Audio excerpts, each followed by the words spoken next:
আসসালামু আলাইকুম। আমার সামনে যে লোকটিকে দেখতেছেন ইনি আমাদের মানে বয়স হিসেবে দাদু হয়। তাই আমি দাদুর সঙ্গে কিছু কথা বলবো। কথা বলার পরে আমার কাছে একটা গিফট আছে, সেই গিফটটা আমি দাদুকে দেব। আপনি এই মসজিদে কতদিন ধরে খেদমত করে যাচ্ছেন এই মসজিদটার? এই মসজিদ যেদিন থেকে সৃষ্টি হয়েছে সেদিন থেকেই আমি এখানে মহাজন। তার ২ বছর আগ থেকে অন্য মসজিদে ছিলাম। তাও আনুমানিক কতদিন হবে? আনুমানিক হবে ১২ সাল, ১২, ১৩, ১৪ সালে এটা হয়েছে ১৪ থেকে ১৪ বছর। সাল। হুম। ১৪ সালে যদি ৬ বছর, প্রায় ১০-১২ বছর ধরে দাদু ভাই আমার এই মসজিদটার আল্লাহর ঘরটার খেদমত করে যাচ্ছে।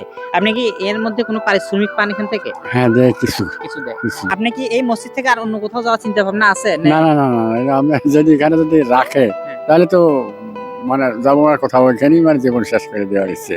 যাই হোক, ওনার ইচ্ছা আছে উনি যতদিন বেঁচে থাকবে, যদি কমিটির লোকেরা এই মসজিদে ওনাকে রাখে, উনি থেকে যাবে এখানেই, মানে উনি যতদিন বেঁচে আছে। তা আমরা এই দাদু ভাইয়ের জন্য দোয়া করব, ওনার মনের আশাটা যেন পূরণ হয়। আর আল্লাহর ঘরের খেদমত কিন্তু সবাই করতে পারে না, চাইলেও করতে পারে না। আমাদের পক্ষ থেকে এই দাদু ভাইকে আমরা একটা ছোট্ট একটা গিফট দেব। দাদু ভাই, আপনি এটা বের করেন, বের করেন। এখানে একটা পাঞ্জাবি আছে। আমরা ইনশাল্লাহ বলছিলাম যে ১০ জন মুয়াজ্জিনকে পাঞ্জাবি দেব। সেই সেই ১০টা পাঞ্জাবি সবগুলো একই সিস্টেমে একই দামেরই পাঞ্জাবি কেনা হয়েছে, একটা করে টুপি আর একটা করে পাঞ্জাবি। দাদু ভাই, আপনি যে আপনার এই মসজিদে ১২ বছর ধরে খেদমত করার পর থেকে আপনি কোনো সময় মসজিদ থেকে কোনো গিফট পাইছিলেন? মানে পুরস্কার কেউ দিছিল আপনাকে?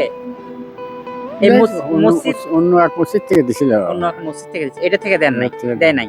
তা যাই হোক, আপনি যে আজকে এই পুরস্কার, ছোট্ট একটা পুরস্কার আমাদের হাত থেকে পাইলেন, কি রকম লাগতেছে? না, একটু খুব তো মজাই লাগতেছে, খুশি লাগতেছে। খুশি। উনি অনেক মানে খুশি হয়ে উনি হাসতেছে।